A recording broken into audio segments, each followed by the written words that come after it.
Mitch from RespectMyRegion.com back with another episode of the North American Weed Tour podcast. Today is episode 51, and I'm joined by Josh Caruso from What's up? San Diego Cannabis Farmers Market and the Farmers Cup and a couple other entities, it sounds like. How you doing tonight, man? I'm doing good. Thanks for having me on. Appreciate you guys. Been seeing how you guys been doing your thing a long time now, and just really happy to be on here. Appreciate the opportunity. Hell yeah, likewise, man. And I'm glad to talk to someone else that has experience in the event game. We really cut our teeth doing that in music before weed was legal, and then Yeah. pre-COVID, that was a big thing that we were known for was throwing cannabis events. So I know the ins and outs, the pros and cons very well. Man. Yeah. We were gonna do some really exclusive, good, fun things right before COVID. Like literally, like I think a couple days before they announced the shutdown, we had some really fun things in mind. But you know how that goes after that story. You know, we had to all flip our hats and figure out how to roll from there. Yeah. For us, it was crazy. We on that particular year, we're gonna take the first quarter off and go hella hard the second three quarters. Yeah, man. And We'll figure it out. We got one event in LA, and we flew back to Seattle and had an event 2 days later, and the state shut down like the day after we flew back. And so, Oh wow. yeah, At least you got that in there. we got Yeah, the we one in did. LA, which was nice. Never got the deposit for that one in Seattle, but it never got that back. But is what it is, man. Yeah, that happens. I would love to just get, kind of the history of you guys, like we were talking a little bit before we started the camera, but things have started to take their own legs, but kind of the origin of the San Diego Cannabis Farmers Market and kind of the origin of putting that together, starting putting events out. Okay, cool. Yeah, so pretty much Prop 215 happened. I've been cannabis has been my passion for a very long time, and my group, as well for even before the laws changed and stuff like that. So I've been into cannabis a while. 2014, I was sick of working, other jobs. I decided, I'm going to try to do the entrepreneur thing. At the time here in San Diego, the cannabis laws we're always a little late down here in San Diego for the laws to change, but eventually they changed. Prop 215 was just wide open with it. People were forming businesses like crazy. It was more based on like a medical community kind of thing, the medical laws or whatnot. So quit my job, got a few buddies together, started doing a collective called the Honey Flower Collective. We really, we started growing. We started doing pretty much providing the market with what people needed at the time. And then basically we started realizing, wow, there's a need out there for way bigger than what we're doing. Like, we can't, there's people with cancer hitting us up for certain things we couldn't get or we couldn't make or we didn't have access to or whatever the deal was. So long story short, we were still doing our collective thing, helping people out or whatnot, but we really saw a need for, also at the time, there's a lot of new businesses starting, and they're struggling trying to get their products out. So on one end, we saw people really looking for products, and on the other end, we saw a lot of businesses putting those same products out that they needed, and we just thought, okay, let me see if there's anything like this going on in San Diego. At the time, there really wasn't. I think there might have been one other event, if that, but we threw an event. We called it the San Diego Cannabis Farmers Market. That just, the name stems from, at a farmers market, it really brings the community together, the farmers, the products, kind of that community feel. So we decided to, versus just kind of doing a sesh or whatnot. So we basically did, long story short, it's literally a San Diego Cannabis Farmers Market. We tried it out. We rented out a warehouse. A couple of my buddies were doing raves out in a small warehouse. And we're like, hey, shit, can we rent it? And, it's a lot less riskier than a damn rave. I promise that. There's still a little risk, but, they were good friends, so they let us do it. And we had about 300 people show up, and it just worked so good. We just, we realized really quick, like, oh shit, San Diego really, really needs this. Like there was nobody putting, people together like that. and especially, there's a, most people were stoners too, and just trying to get the best bud and find the best wax and stuff like that. But there really was a need for like medical stuff at the time as well. And we just had so many people reach out after we did that one, where we continued to do them, and we did it for about, I would say, about 3-4 years. Prop 215, we got pretty big too with the gathering of people coming in. So it's really hard to stay underground when you Right. got more than 500 people coming to a spot, once a month, and you're really advertising to the public. So, anyways, kept on doing that, got in the spotlight a little bit, and took full advantage of Prop 215, and we educated the shit out of everybody about as much as we could. We put as many brands together with patients as much as we could. It just wasn't about, the selling and buying and smoking and all that, but we had, people come in and educating. There was doctors, there's, lawyers, just like real farmers with like tomatoes and shit, Mm. they would come. So basically that went on for a while. Prop 215 ended and Prop 64 begun in 2018. We got a nasty notice from the city of San Diego, and they basically were like, look, we know what you're doing and the laws are changing, and unfortunately we're going to go ahead and make this new law and ban all cannabis events with consumption and sales in San Diego. Mm. So they basically warned us, we're gonna come for you if you don't shut down. So from there on, we had to make some pretty harsh decisions. We had to cancel a few events. That's when we took the hat off and we put on a different hat, and we figured out, okay, we're not going to go anywhere. We're not going to do what they think we're going to do, but we're going to stick around and we're going to do some shit that they're not even going to believe we're doing. So what we did is we looked for what else San Diego needed. And we saw that at the time, there was a lot of legit businesses starting in cannabis, and there was not too many people doing training or hiring, or any like standards for hiring. So what we did is we did a job fair. We're like, okay, we're not going to make any money on this, and that's fine. We're going to do a job fair. We're going to do something that's going to help the community out and help everybody else out, and help the brands out too. These new brands, Prop 64. So we basically put, the job applicants, everybody's trying to get a job being a grower. People are trying to get a job, doing all kinds of stuff. At the time, it was really hot to be a bud tender, and to be an extraction artist. So long story short, we did a job fair. It went really good. And from there on, we kind of just, decided to keep on doing those kind of events, still bringing the community together, but on a business Mm-hmm. opportunity, educational thing more. And kind of, we didn't want to focus as much on sales, because obviously we knew that San Diego at the time, and I can get deep into this. You got to tell me to stop talking. um, but San Diego at the time, they were really doing a lot of structuring in the laws, and there wasn't too much focus on the community stuff. So we kept on doing it, and long story short, COVID hit, so that just stopped all of our events in general. So then again, we had to take off our hat, put on another hat, and decide, okay, how are we going to do this? So we decided to relaunch the Farmers Cup, which is, you see the logo, the Farmers Cup. Farmers Cup is basically, it's a competition for cannabis, and it was a part of our initial San Diego cannabis farmers market as a side thing. But we really decided, look, I'll tell you, we saw a few beer companies do a tasting where you would go and pick up tasters and bring it home, or they would deliver tasters to you, or Mm. something like that. We're like, hey, we can try to do the same thing a little bit different, but do it with the cannabis brands. So we got a few licensed dispensaries to partner with us, and we got a whole bunch of brands that really wanted to keep the networking going and the marketing going. And we did the competition, and it just worked out great. The consumers love it.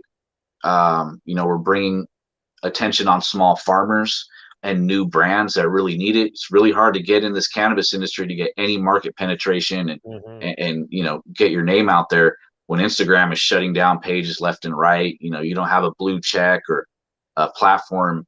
And it's kind of like the music industry. Like if you Right. don't have a platform, you could be the best rapper in the world, but if you don't have a platform to spit your lyrics and show people what's up, you're probably not going to go too far. So, that's kind of where we're at with the Farmers Cup. Um, Still helping out the education and the brands and still putting the community together, and it's keeping up the whole community with something to do. The culture is really important to us, Hmm. and events drive the culture directly. Without events, without people actually consuming these products and supporting the brands and supporting growers, I mean, it's just not, it's going to get more and more business and less culture. So that's why, we decided to just keep on going hard with this stuff, keep on doing these kind of events. And that's kind of, I'll stop on the history lesson. Yeah, no, I mean, clearly you guys have done a lot, and it seems to be very much rooted in culture, community, education, and providing a platform. And I've been kind of having this thought process. I've probably said a lot of times on this podcast recently, but it just relates so much to this that cannabis pre-legalization was rooted in community, right? Like we all Yeah, kept our use or the sell of very secret, and so it was like the community is what brought us together, whether we're sharing thoughts over a joint or like how we just exactly. found stuff to put in a joint. And then the Yes. community rallied together to get a form of legalization, right? Like the community did that. And exactly what you're talking about, the community is the one that has rallied together and provide platforms of not only education but brand awareness where no other platform exists. So it's absolutely essential for the community to get, beyond just smoking and trying product, right? Getting the community together is really power in that. I mean, that's where the basis of cannabis really is rooted in, is a community.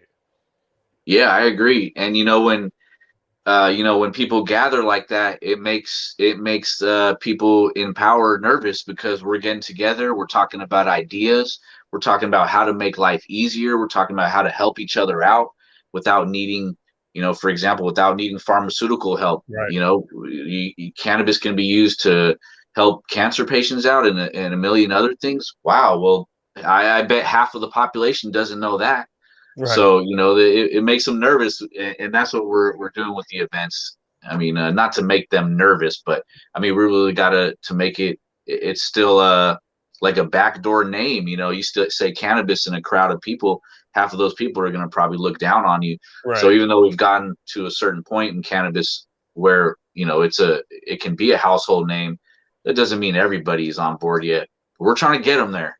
So Absolutely, absolutely, absolutely, man. Doing the Lord's work, man. And so, with all of these different types of events, and a history that's spanning, 6, 7 years about at this point, what are some of the most memorable moments you've had, or most memorable events that you've thrown that come to memory? And I'm sure there might be quite a bit, but yeah, yeah, for sure. The most, I would say, the best memory, the most positive ones are probably going to be the first time we did the job fair.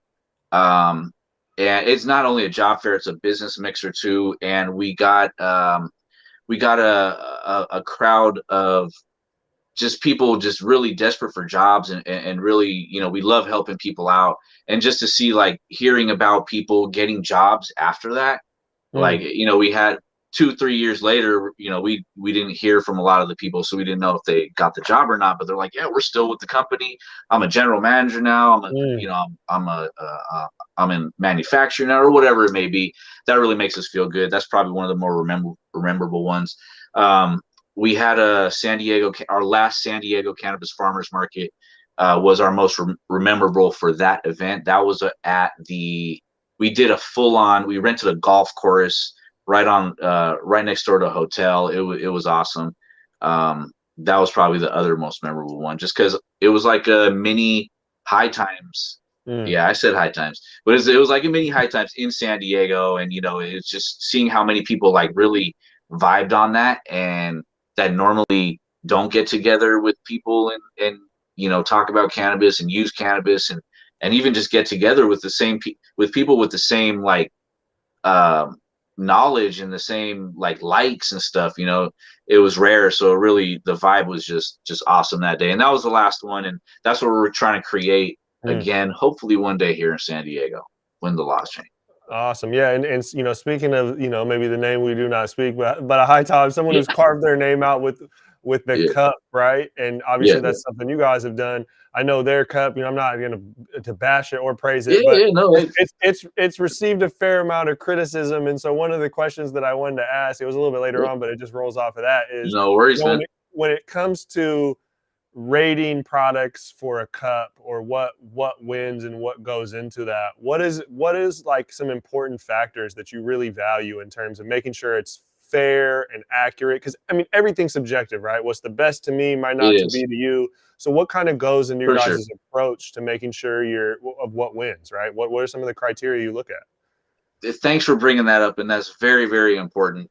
And what we like to say about our group, and we're not going to compare it to any other group. We'll just talk about ours. So what we do is we're mainly focused on a people's choice. Now, and obviously that's going to be in the SoCal region. Our event is open to all of California, but the dispensaries and a lot of the brands that we deal with are down here. Mhm. So basically, our main part of the competition is a people's choice competition, and the reason why we did a people's choice competition is because that's the truest competition that you're going to get, in our opinion, on one side of a competition is from the people. Because that at the end of the day, you're not going to have somebody in the city council who doesn't smoke weed open a jar and say what it is.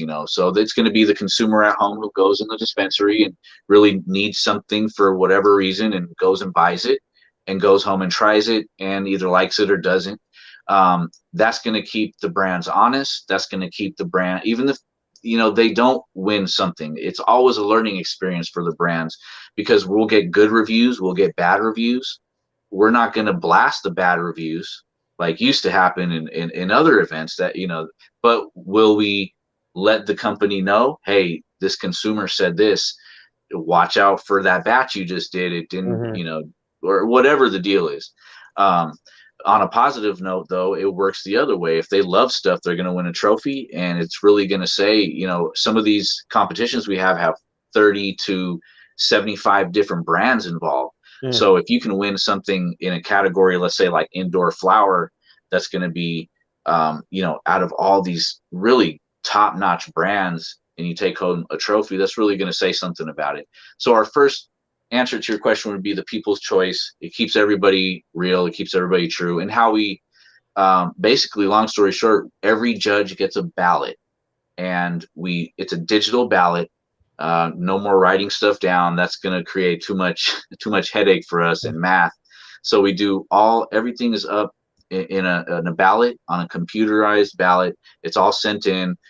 Basically, from there we see who the best is, and that's how we calculate it. It's straight up the numbers from Mhm. the people straight to us, and then we see who voted the most and who didn't.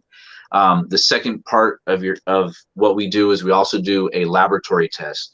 So lab results are very, very important.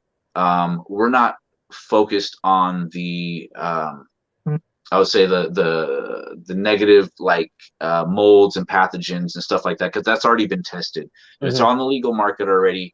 We're What we do is Think 20 Labs. They do a potency test, terpene test, and there's one other test I can't remember right now.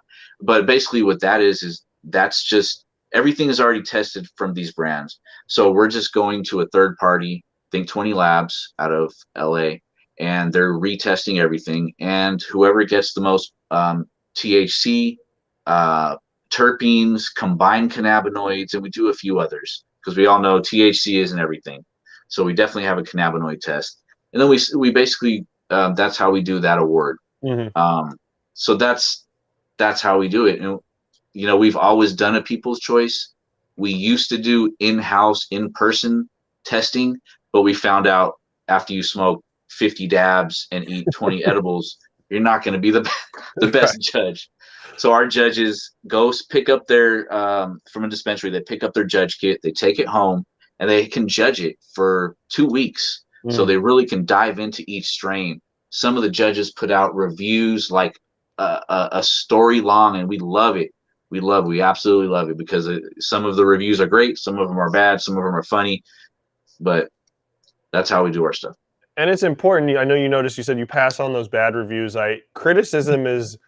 I know a couple people that are in music and brands, whether it's cannabis or just clothing, whatever, and they say there's a couple people that live by the ethos of like or criticism and negative reviews are so important to us, so we Oh, can know what to fix, yes, right? Like if you just yes, for lack of a better term, suck someone's dick, right? Like just unshower them in praise, what is yeah, there to work on, right? exactly. No, that's so important. There's every grower is a master grower.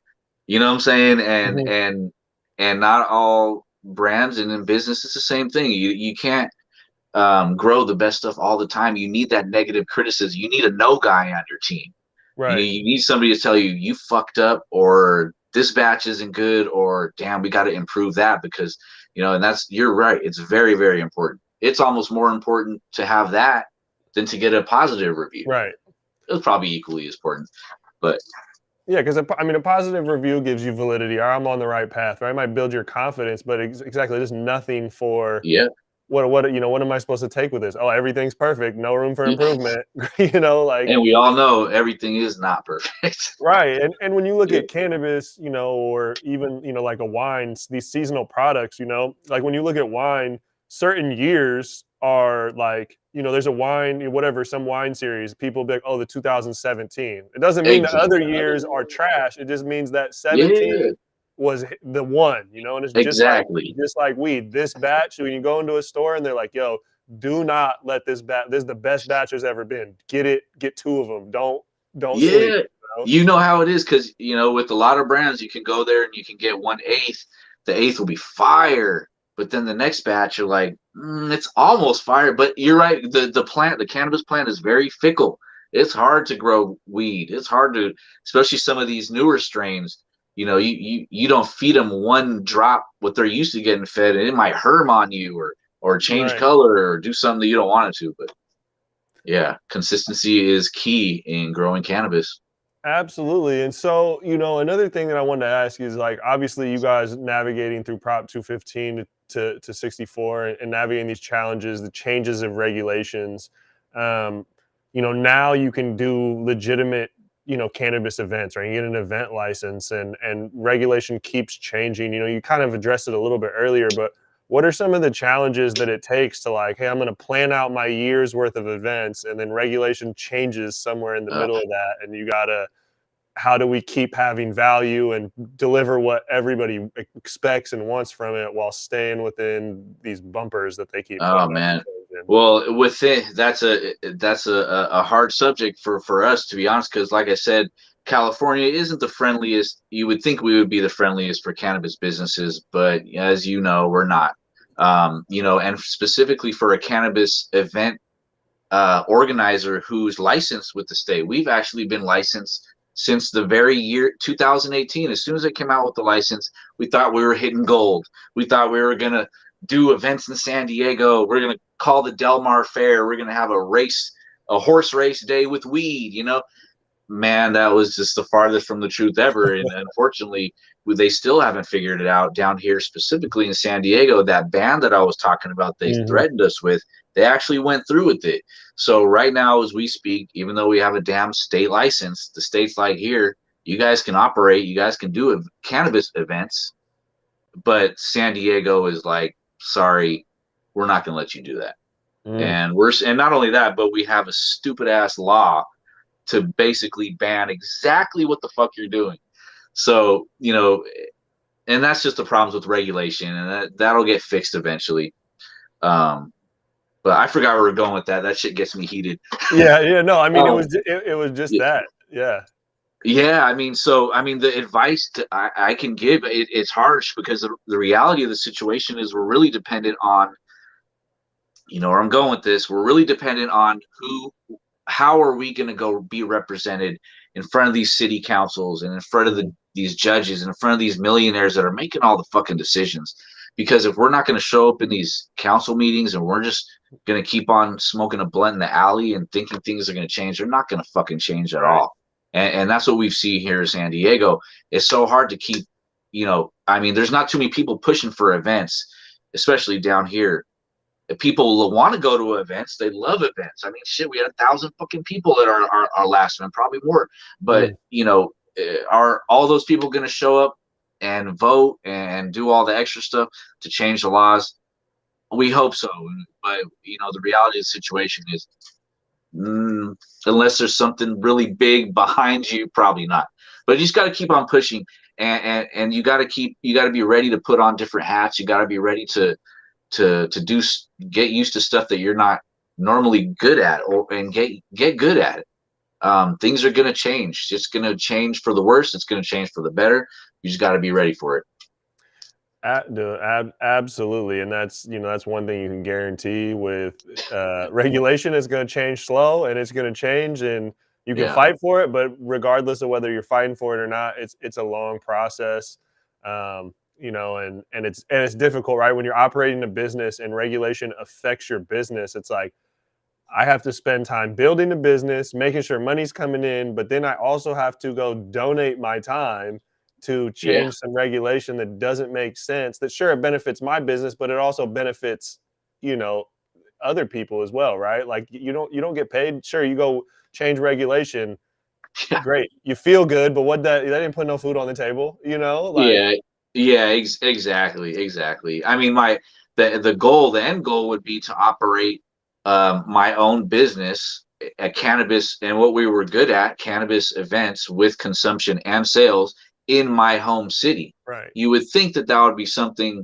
that our municipalities and our leaders would be like, okay, this guy wants to generate tourism and possibly a large amounts of money into our taxes and into our city, and like make people happy. But that's all going to come down the line eventually. Yeah. San Diego County, though, is going to be on board with events, licensed Okay. events, pretty soon. We're hoping 2022, 2023. So we're really looking forward to that. The city, I don't think, is going to change anytime soon, but fingers crossed, we'll see. Yeah, and I mean, you look at like Sonoma County and North Cal, we're like really on the cutting edge of allowing these types of events, and then you've seen it trickle down, starting to happen in LA a little bit. Yeah. So I mean, it's proof there, right, that these events are happening. Yep. The dangers, the stigma of all, there's no minors going in there getting all this Exactly. wide open access, like. And any person out there who's concerned about the safety of a cannabis event, I would go to a nightclub, just the average Oh any my, nightclub, right? and then go to Shit. a cannabis event and tell me which one you think is safer, bro. And if you say the nightclub, I'll pay you I, $2,000 out of my pocket, here's a fun fact. We've been doing these events for so long, man, and we have never had one fight. right? There's been some, arguments, but did they all end, how it's supposed to end? Yeah, nobody was socking each other. No drunk idiots throwing chairs, doing all that dumbass shit. And yeah, you're right. All the stuff that they are afraid that's going to happen at these events never end up happening. Right. The kids don't get stoned walking by and smell the smoke. We don't allow kids in the fucking event. Like, it'll change, but Yeah, and I worked in nightlife, DJing and throwing traditional events before cannabis was illegal, or yeah, before it was legal. And I mean, just your average bar, like I used to always joke, like the fucking urinal in the men's room would get like ripped off the wall on such a regular basis. And I'm just damn, always like, what getting guy in here is crazy. so drunk? He's like, let me just rip this off the wall. Yeah, But it yeah. happens so much. And when I Oh started yeah, throwing weed events, I was like, nobody's throwing up. Nobody's pissing all over the floor. Nobody's yeah, breaking stuff off the wall. Nobody's yep, fighting. You're not hearing these crazy horror stories from women getting preyed on from drunk dudes. You know what I exactly. mean? Like there's all that shit that's a headache to deal with at traditional of any event that has alcohol. It's Yeah, non-existent, man. Everybody's chill. Usually the night ends earlier than planned, right? yeah, Like you get to clean up and get home before 1 a.m. for a yeah. They change. get hella hungry. They want to go get some fucking pizza or some shit, right? Right, right. And that's what I always said. I was like, I love like when we used to throw our events, I was like, bro, I love cannabis events. Anything without alcohol is just Oh it's so man, much easier, it's so much more positive. yeah, Um, man. And you so know, needed. It's needed everywhere, man. right. And as an event organizer, again, at a traditional club where people are drinking, you feel you feel guilt, right? A bad issue, something happens, right? Like it affects you, right? This happened under my control. Obviously, you can't control hundreds Yeah. and thousands of people, but you feel this guilt, and sometimes you're scared. Like, man, I don't want anything to pop off tonight. I don't want anyone to get Oh hurt. yeah. And at these cannabis events, it's like I don't even have those concerns. I don't even Yeah. have that Yep. anxiety. Man. Yeah, it's been a beautiful thing, and I challenge anyone out there. I mean, I doubt there's people listening to this that are on that side of the stigma, but if you are, man, I really challenge you to go. You might be disgusted with the smell of weed and think everyone's stoner is great, but look at that compared to, again, any nightclub, man. It is night and day difference. Yeah. Exactly. Exactly. Um, Full on challenge. right. And so one of the things before we get into the events that are on the horizon, I just wanted to bring up, we kind of alluded to it, but obviously COVID came up over the last year and a half, which, threw a wrench in anybody's plans that were doing any sort of event, networking, event gathering. I think you guys switched to a digital forum for a Yeah. little bit.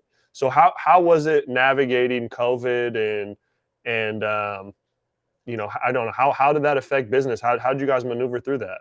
We got blessed that we saw the way to do it. And because like I said before, we had probably like 2 or 3 events. We were planning on doing some crazy good things, some really fun events, some groundbreaking stuff. We had to cancel all of that and just rethink everything. So we're just really thankful that we partnered up with a few licensed dispensaries, because if we didn't have that, we really couldn't work with the competition. We almost were just going to only do a home grow competition, Mm, and yes, we still support home growers. It's so important. Shout out to all the home growers out there. We still have a home grow competition, and if you'd like to join it, hit us up. But so basically, if we didn't partner with a few licensed dispensaries, we wouldn't be doing this event. And we're just we've been really gaining a lot of relationships, deep relationships here in San Diego. Thank God that we've gotten this far with it. And they worked with us. They sponsored our event, and now we can have judges come pick up the products at these dispensaries. The 3 dispensaries we're partnered with now is AG, a green alternative down there in Otay Mesa, Golden State Greens by the beach, and the original San Diego. mm, So those are our 3 pickup locations, and basically the Farmers Cup went virtual, and the only thing that we did differently is we stopped having in-person tastings. mm, So basically now all the tastings are legitly, you go to the dispensary, you pick up the product, you go home and you test it for 2 weeks. mm. And after that, judge's ballot, and it's all digital.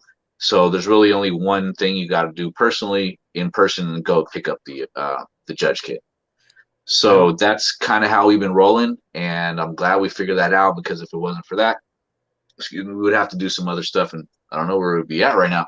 But it's still working, and this next one is virtual. Don't worry, we are trying to work out an in-person event for everybody wondering. That's always a big question: when we get back together. We're working on it. Hopefully, at the beginning of next year, we'll work something out. So we have some things planned. yeah, But awesome. And so what are some of these other events? I know you got the upcoming one. What are the events kind of on the immediate yeah, horizon? so we have two events coming up on the horizon. We have the Harvest Cup. It's already going on right now. The Mhm, Harvest, actually, it's the Harvest Edition. It's the Farmers Cup Harvest Edition. It's basically a flower cup. So it's harvest time here in California, and a lot of other places. So we decided to do an all flower competition. So it's 6 categories. We have about 37 to 40 brands on board right now. Oh man, some of these entries they're entering are crazy. There's some infused flower, there's infused pre-rolls, mm, there's just a whole bunch of indoor, outdoor, greenhouse, and we're just really happy about this, because it's at a time when there's a lot of farmers struggling right now to try to get sure. their product out, and a lot of new brands and stuff. So we're doing our thing. We're making them introductions to dispensaries, trying to get them on shelves, trying to put the consumer to know these brands so they can ask for them at the dispensary. Um, so this one, you can be a judge. You can go on our website, farmerscupofficial.com. You can purchase a judge kit, and then you can have access to trying out all kinds of flower, Mm, all kinds of licensed brands. There's, like I said, there's 6 categories. We're not sold out yet. We usually sell out a little bit more, like halfway during before the pickup. The pickup is we just pushed it back to get more entries in. We have a lot of outdoor harvesters and cultivators that are still harvesting their stuff. So they wanted to really participate. So we heard them. We pushed it back till December 2nd is the drop off date. But after that, judges come pick it up. So that's the harvest edition. Our next one after that, we also have another job fair. We're doing a virtual job fair, and that is December 11th. That's a free event. You go basically make a little emoji avatar, not an emoji, an avatar, and we have a digital world. You're going to be able to listen to educational speakers talking about jobs, talking about the industry, and that's called the Cannabis Career Job and Business Expo. So that's going to be December 11th. It's a free event, and you can. I don't know if we can drop links on here, but check it out at San Diego Cannabis Farmers Market.com. Free tickets. It's on eventhigh.com as well. So those are our 2 that we have right off the bat. We're excited to announce we're doing Earth Day 2022. We're going to be doing something to do with the Farmers Cup there as well. And we partnered with the owner of Earth Fair San Diego, which is a big event downtown. So that's going to be next year. But those are the 3 events we have on the horizon. And we got a bunch more, but I can't disclose that just yet. Yeah. We're working on it. It's not ready for the public ain't even ready for it yet, man. They're not even ready for it. I mean, and so, with the job fair, right? Like, I'm sure a lot of that is rooted in connecting people that are curious, but I'm sure a big component of that is education, which seems to be something that's a consistent theme through your guys' history. How important is education in this space to you? oh my gosh, I know you know the answer to this. It's so important. It is so important. I mean, it's like the difference between us failing as a cannabis industry and us not failing, and the difference between somebody not knowing about cannabis and knowing about cannabis is like just so golden, especially with all the research that's coming out. All the governments are getting easier to do research on it. There's new cannabinoids being found every day. I think last time I heard, think 20 said that there's something like a hundred different, I think, cannabinoids or terpenes. I can't remember which one, but it's just insane. And you got to think every single one of those cannabinoids and terpenes have a different effect on our body. Right. Most of them are positive because we have an endocannabinoid system. So for education, it's so important to us, and it's even just for events. Getting people that know so much about the plant or know so much about the space or even the business side of it, getting them to speak to a public crowd, kind of like you guys are having me on right now. I'm not saying I'm an expert in no sense of the word, but like, just the platform to be able to educate people is so valuable, man. If we could just change one person to realize that they need cannabis for something, or to think that, okay, that somebody that thought cannabis was like smoking crack, and now because they're watching us right now, they're like, oh shit, okay, well, maybe I'm going to go try that just because of what we're saying. You never know. And it can be the smallest thing. It doesn't have to be somebody going to school for the education. It could just be me and you talking right now, like we're talking. Right. But we're just excited about the way things are going. Cause like I said, the more research is done, the space is just going to evolve more and more and more. And eventually it's going to be federal legalization. And then after that, the mushrooms, that's a whole different space with education and helping people.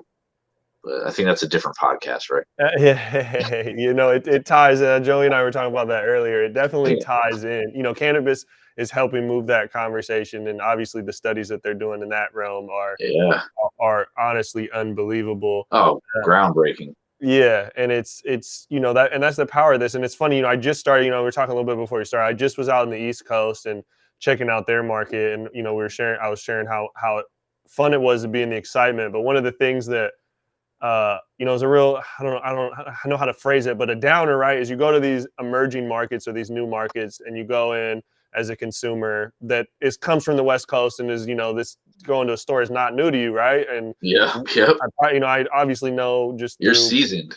Yeah, working this platform, going to cultivation facilities. Exactly. I don't necessarily claim an expert, but I've got a lot more knowledge than the average, consumer. And you go to these dispensaries in these new markets, and you're like, what's good, what's hidden, and like they're like, oh well, look at the organized by THC percentage. You want indica, Oh my. sativa, or hybrid? And I'm like, bro, like I asked Uh, what was the most fire in the store. I didn't say anything about percentage. I didn't say anything about what classification. I just yep. want to know what is hidden. And it's funny, like, I have to remind myself, like, in a couple years they'll get there. In a couple, they're Yeah. not I there hope yet. so, man. I feel like the whole business is driven on THC percentages right now, and from talking to these laboratory partners we have, it really is. I mean, there's a lot of fraud going on, man. They Right. boosted THC levels. I mean, how is your plant going to be 50% THC? Like, come on. Like, if you look at the plant, is half of it's going to be oozing, Right. squirting out resin? It's not physically possible. Like, Right. I don't know. Maybe I'm wrong. Hey, I don't know, but I don't know. There's a lot of BS in the industry, and it'll get weeded out eventually. I hope. And Yeah. that goes back to the education thing you were just talking about. That's how we're gonna fucking educate people, because the bud tenders, you educate these bud tenders and quit telling you that bullshit they just told you, on the East Coast. Like, talk about other stuff like the terpenes, and Right. I don't, I, And just so much more than THC. yeah, and I don't know. I get it, right? Like I got clients and I know people that are really smart in the buying process, and they'll admit, right? They understand THC percentage doesn't matter, but For they sure. have to buy on it because they're like, yo, I physically can't sell it if it's not hitting a Yeah, certain mark. And that obviously drives exactly. brands to chase high THC strains, testing facilities to be incentivized to fudge some numbers around, and it's like, Man, you're speaking the truth right now, and and that I, is going on rampant, bro, mhm, rampant. Everybody that I mean, the the laboratories want to be honest, but when you got somebody giving you, 10 racks to fudge some numbers, or that's a client that's gonna make you 100,000 in a month. I mean, right, are you? I don't know. right, It's a and it, touchy subject, but hey, it's one that needs to get dealt with.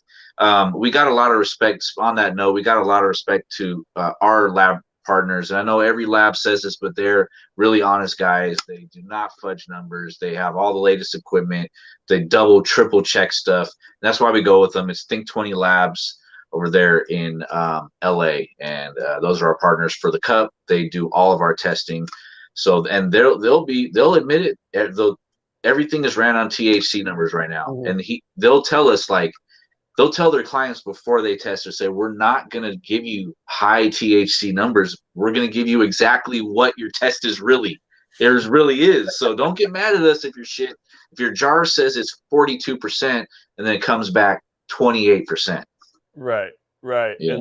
and I was gonna ask, without I don't want to put too many people on blast, but how often does that happen? You guys get stuff submitted, and I know every lab and test, I get they're never gonna be Yeah. 100% the It same. There's gonna be varies. variances, but Yeah. how often are you seeing something submitted that has a crazy high level, but then when it really gets tested, you're like, yeah, For our entries, I wouldn't say too much.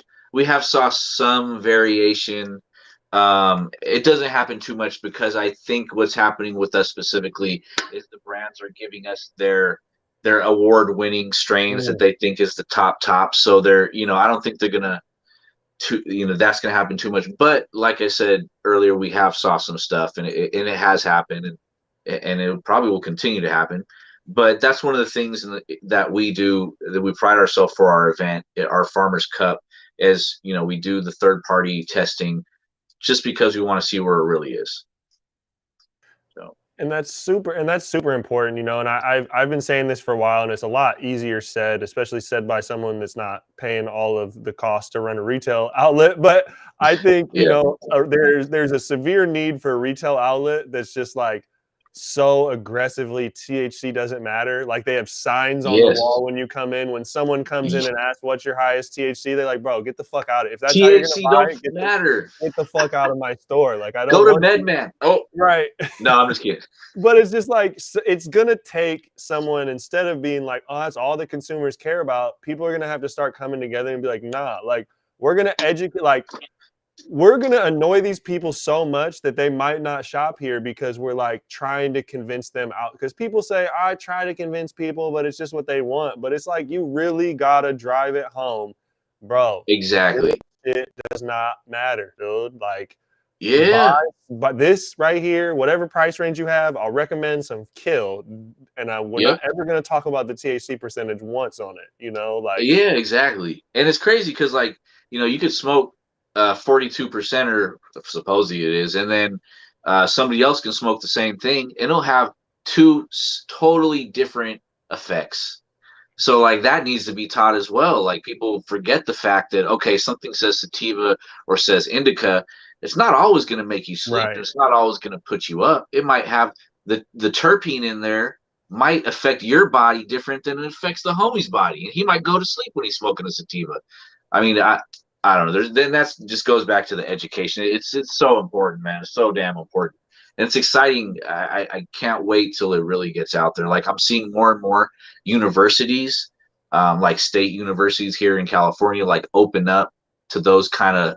I haven't saw there is some courses yet, but not that deep into it. But it's happening, and I'm seeing more and more like cannabis clubs at UCSD and hmm, San Diego State. They're opening up, and they're really pushing for that. And I mean, I don't know, we got to start a religion, man. We got to start going door to door with the pamphlet saying right? THC percentage doesn't matter. Yeah, yeah, I'm here to spread the good word, man. yes, Stop buying sir. off that goddamn percentage point. Yeah, shit. Shout it till they get sick of us shouting it. They'll hear So us one day. Shit. So outside of THC percentage for you, what are some of the components that you consistently see in award winning or cup winning cannabis strains? Like, what do you feel it takes to take home one of those awards? That's a good question. You know what?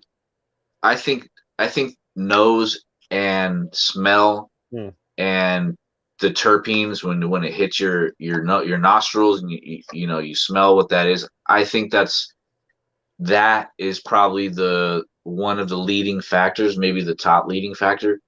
Um, I feel like effect obviously is one of those as well, but I would say the smell of the product.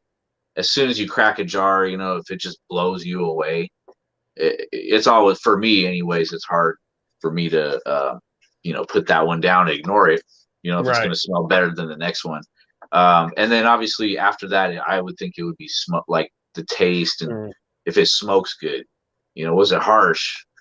Um, those are the two, in my opinion, that most yeah. of the judges are looking for. And I that sucks because in our market here in California, we can't smell the weed right. no more in dispensaries. I don't know how it is in Washington. Yeah, yeah, Is absolutely. Sometimes they'll do the smell jar, but not very many people do it. And then Yeah, you're not trying to just I'm gonna sacrifice fresh nugs every day to just throw away. So yeah. So the regulations drive a lot of the trends that we're seeing. Actually, now that I think about it. But anyways, yeah. To answer your question, I would say smell, the nose of some, the smell of it, and then the effect and maybe the taste and how if it's harsh or not yeah. are most of the deciding factors. Sometimes I have saw that packaging really Mhm. does affect it too. Some of these packaging are just so nice. You're thinking you're gonna get a golden ring when you pop that shit open. like, so I think for competitions, should I guess I'm giving advice for competitions. If you have the perfect package and you have whatever's in that package is, the fire of all fires, your chances are probably going to be a little bit better than the next guy that doesn't have the right packaging or lacking in that area. And that's just the way that's the nature of the beast in our business right now. I'm Right. probably sure that's how it is out there. A lot of the packaging kind of drives the market as well too. You would think it would be what's in the bag, um, but packaging is important as well. Absolutely, and I mean you hit it right. Like it's a at this point it's a part of the experience, right? Like Yeah. when you see a package and you just start saying, "Wow, this looks like it's going to be good," right? And then Yeah. still we Yeah. can't smell it. So when you see the nut, I mean, in California you see a lot of stuff in boxes where you can't even see the flower. Oh man, drives me Washington, crazy. they're very big on like having windows into every jar. I don't know why. Yeah. Our market is just like shit doesn't if you can't see the weed, like people don't buy it. Whereas in Uh, Cali, you guys I'm got hella surprised. people that grow kill that are in a box you can't see, but you just know it's kill and sells anyways. Yeah, I'm surprised at that. You're right. There's a lot of there is a movement out here. There's people are doing black jars Mhm. because it doesn't let UV in, and Yep. sometimes the weed sits on the shelf. So I Mhm. can kind of understand that. But you're right. I mean, without the window, it's like, what are you buying? Is it going to be Right. brown when I open that shit up? I don't know. Yeah. And we had a cultivator, a friend of mine who's a cultivator on the podcast shit, a month or two ago, and he was, we are asking him what goes into strains, and he said for him personally, he was like taste. He's like, smell and Yeah. taste. He's like, I don't care what it looks like. He said it could look like trash, but if it smells and smokes great, I don't care. But he was saying, Yeah. in the Washington market or much like California, if it doesn't look good, I can't sell it. Nobody wants it. It doesn't matter what it smokes like. And he said that was one of his biggest pitfalls of the industry is you lose those strains that you can't get looking right. But, I mean, back in the day, right? Like you go to your man's house and he's like, yo, this does not look good, but this is the one, It's bro. Like this fire. is Yeah. the one. And you'll be like, this looks like some bullshit. And you smoke Oh it and man. you're like, bro, what? Lit, yeah. No, I know exactly what you're talking. We do some cultivation as well. I've been growing for a long time, man. And you're right, man. Like the trends have changed so much. Like, yeah, and I guess it's the way it's the presentation and like Mhm. you said, the regulations don't let them do too much. But it sure is a shame. Like, damn, like I miss the days you can go to a dispensary and pop those jars, and you're like, Yeah. damn, okay. That I think now that I think about it, that's what drove a lot of sales back then. It's because you just pop the jar and you let the consumer smell it. Which one smells the fire is damn okay.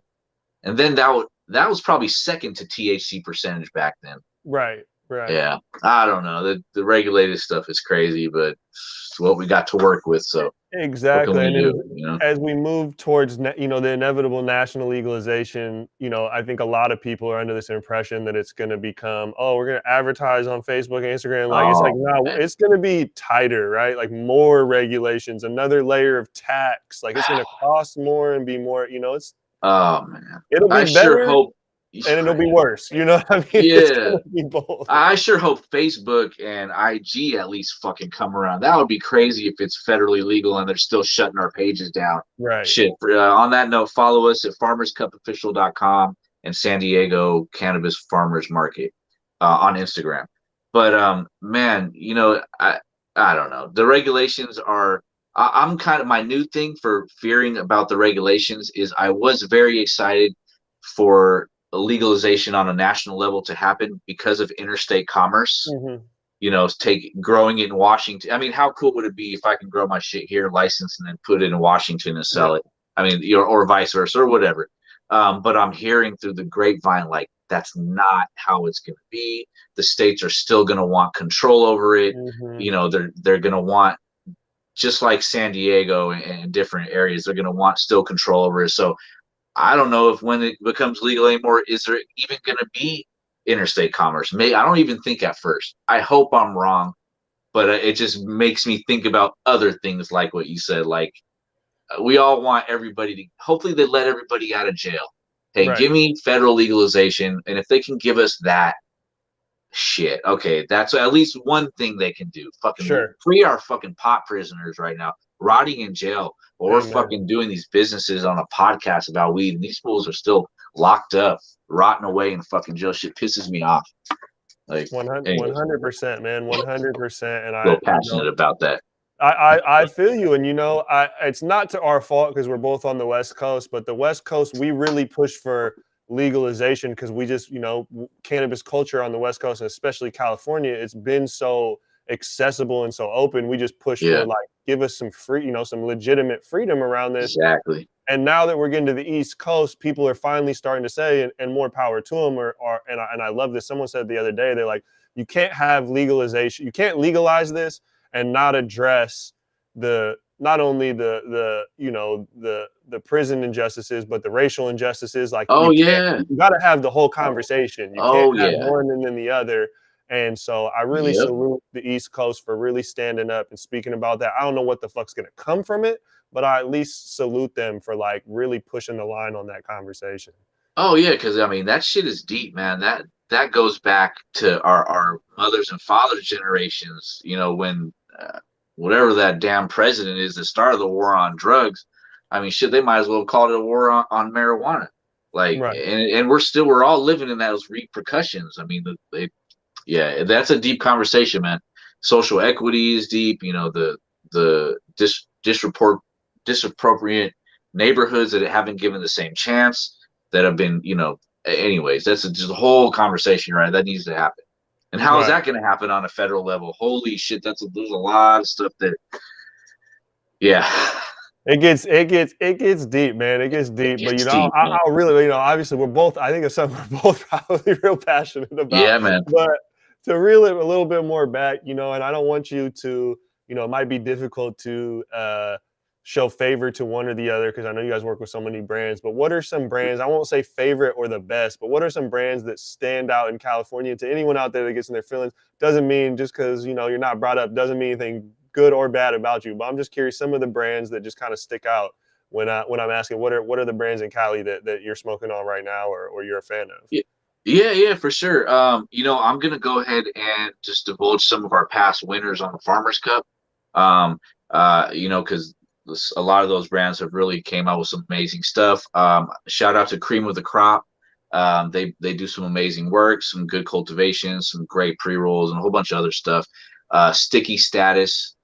They're cultivators out of LA. They do some amazing flower.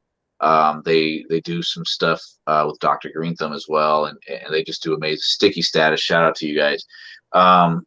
Here in San Diego, shout out to Palomar Mountain Cultivation. Mm. They're one of our only and first. I don't know if they're first or second, but they do some really good work up in the mountains over here in San Diego.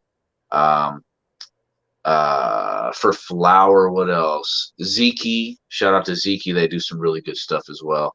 Um, I can keep on going, but I mean, I'll just cap it at that. For flower, those are probably the brands that I like. That's I'm awesome. Yeah. stoked to try out our next Harvest Cup though, or Harvest Edition. There's so many new brands. Mm. I can't wait to try some of them out. I'm probably gonna have to buy a judge kit for myself because like there's we got was it Oak Fruitland? They just Oh joined. yeah, I've been seeing their little pictures on LinkedIn. Their shit looks crazy, man. Oh man, yeah. Zeke just entered. We have a lot of humble legacy farmers in. Was it pharmaceuticals? They do some really good greenhouse stuff and sun grown stuff. And we're getting a lot of sun grown entries that are just look amazing. Like some of the stuff, it looks almost damn near close to indoor. So Hmm. yeah, but Yeah, you guys are getting, especially with greenhouse, but even that sun grown in the right region, and person doing the same thing. It's sometimes, I love that's one of the few things I love about California when someone hands you a bag and be like, "Do you think that's indoor?" And I'm always like, I'm gonna say oh, yes, but by asking that question, I know it's not. oh Like man, right? Yeah, exactly. Like yeah, some of this stuff is amazing, but we can't wait. Yeah, those some of these brands they do some really really good work, hard work, and we're just happy to provide them a platform to like really put it out there. I mean, a lot here in San Diego, we sometimes we don't get everything from the Bay Area or even sure. LA. Like a lot of the stuff from the Bay or even up north in Humboldt and Emerald Triangle, it stops at the Bay Area. They'll sell them to all the clubs down there. So when we get people, joining from up north and mid California area, like we're stoked on it. We're super happy. Oh yeah, and that's definitely one of the issues or situations that's very unique to California just due to the sheer size and geography, right? It's very Yeah, man. difficult to distribute from fucking Mendocino to San Diego. You know, that's not a once a week drive anybody's trying Oh to man, do. yeah, that's one of our issues. Actually, getting competitors for our event is it's really hard. It's when you have a small farm in the middle of Emerald Triangle and they're 50 miles from anywhere with anything, and they got to travel, 500 miles down here for one distribution charge to a dispensary that they might not even Mhm. be on a shelf with. It costs them thousands of dollars. But anyways, that's one of the issues. You're right. Just the logistics of doing these events are pretty interesting. But we have some really good partners. We have a few distribution partners that are really willing to go the extra mile. Like literally, I guess now that we're talking about it. I mean, yeah, we're actually just about to do a local delivery deal with a few distribution companies that'll go up to Northern Bay and pick up some stuff. So it's got to depend on our community, and try to help everybody out as much as we can. I mean, that's what it is, man. And I think that's a great, for me, that's a great tie-in because that's really, like we said, how legalization, the Yeah. pre-legalization, that's what this industry was about. The community is what got legalization there. Seems very much tied to your guys' ethos. And so before I want to say thank you for hopping on here today, but before we get up out of here, is there anything else you want anyone to know, plug, one last time where people can find you at? Yeah. Check out our websites, San Diego Cannabis Farmers Market.com. Check out farmerscupofficial.com. We have event tickets right now available for the Harvest Cup. You're not going to be disappointed. There's going to be over 45 companies involved in this judge kit. The judge kits are going to be crazy. Make sure to get a ticket. Um, Also, check out our farmers, or I'm sorry, check out our job fair, and that's free to attend. It's a virtual event, but there's all kinds of opportunities. Even if you're not looking for a job, check it out. We actually have some cultivation jobs popping up on that. You can also look for free tickets on our website, San Diego Cannabis Farmers.com, farmersmarket.com.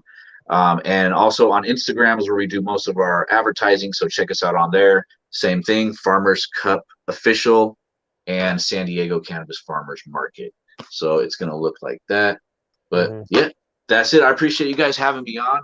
I love to do this again, and we want to try to get some guests on here. So let's maybe talk after this. Bro, yeah, let's definitely organize that. Please keep us, in loop. I think we're already talking to you guys about the Farmers Cup, but keep us in the loop with the job fair too, because that's, Yeah, I'd love to just, continually help get that education out there. There's a lot of people curious about cannabis, how to get in, how the industry yeah, works. They might be in the industry and just a bud tender and don't see a path on where they can go from here. So would love to just help share that out to our audience and help amplify that any way we can, man. That's great work, man. definitely, definitely. Oh, shout Sweet. out to Russ. He put this together. Our Yeah. team, Russ. Shout out to you. He's one of our main crew, and he makes a lot of stuff happen. So yeah. Hell yeah. Yeah, Yeah, and big up appreciate you guys to having me on. Thanks again. Shout out to Joey. I see you doing your thing. Thank you, Mitch. Respect my region. You guys doing big things, man, and just happy to be on here. awesome. Appreciate you, Jay, man. Thank you very much to everyone else tuning into the North American Weed Tour podcast today.